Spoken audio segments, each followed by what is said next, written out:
So, let me tell you a tiny bit about the play. I'm not going to tell you too much because actually, rather excitingly, our medical students found out about this play fairly recently and they hope to put it on in November.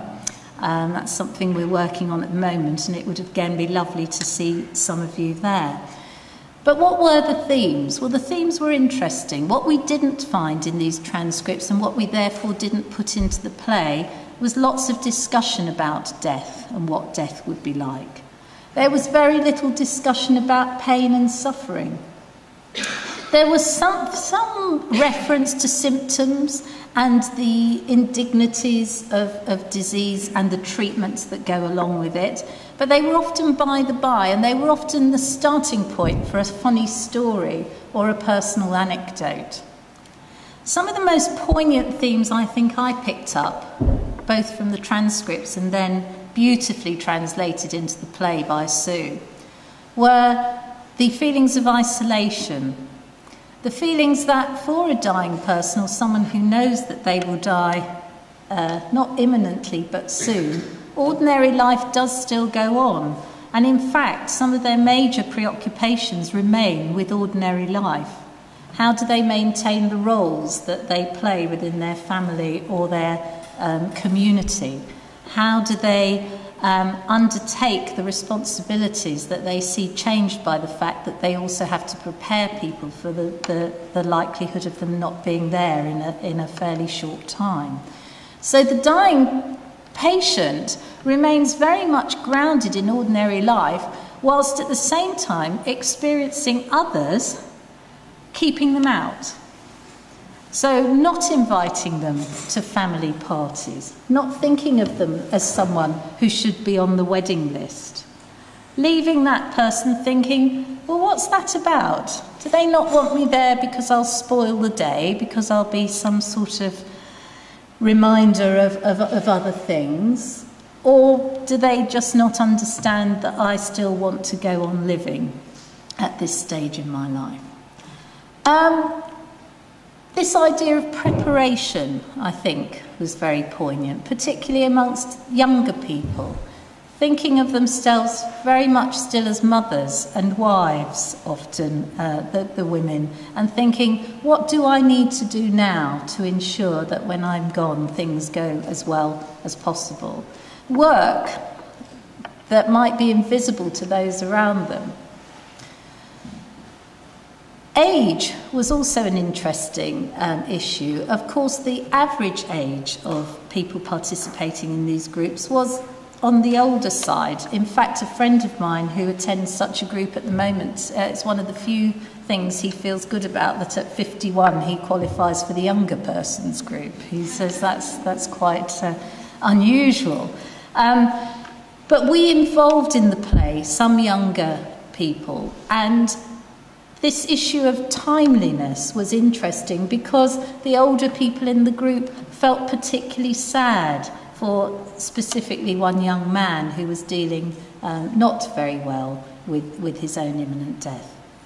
But also the fact that amongst the group, over time, death did become recognised as a reality and not an elephant in the room, something that they all shared in common and could think about and almost accommodate in their own ways of thinking. But Sue also added into the play an unexpected death outside the group, and this was very disruptive.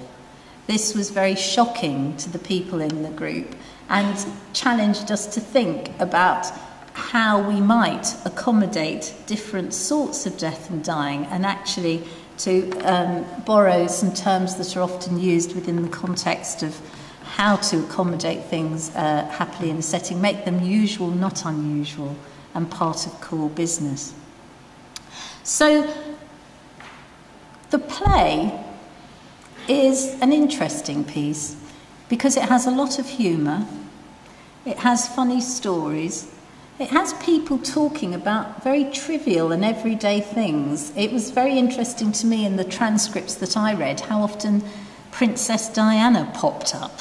She seemed to be, this icon kept popping up in various ways. and Sue had to look for the present day equivalent. We learnt that ordinary life does go on even in a room where people are choosing very much to come together because they are dealing with death and dying. That their preoccupations and their concerns are and remain very often other-related. There isn't a preoccupation. Maybe we are more preoccupied looking in from the outside at what other people's death and dying are like. But those who actually confront it as a reality are often much more inclined and anxious to give time that they have left to the problems of living and the problems of those around them rather than themselves. And we also tried in the play, and I think again Sue achieved this very well, to say it's all very well to put a group of people together in a room and think that they can talk together, learn from each other, support each other.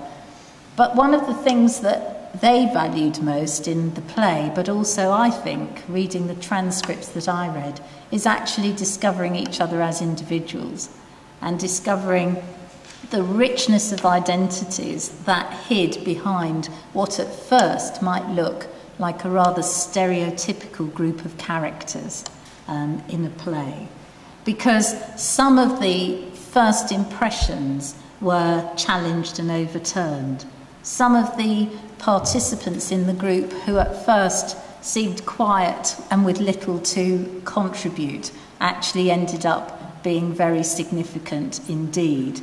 And actually the last word in the play is left to the person who was most resistant to being any part of the whole process.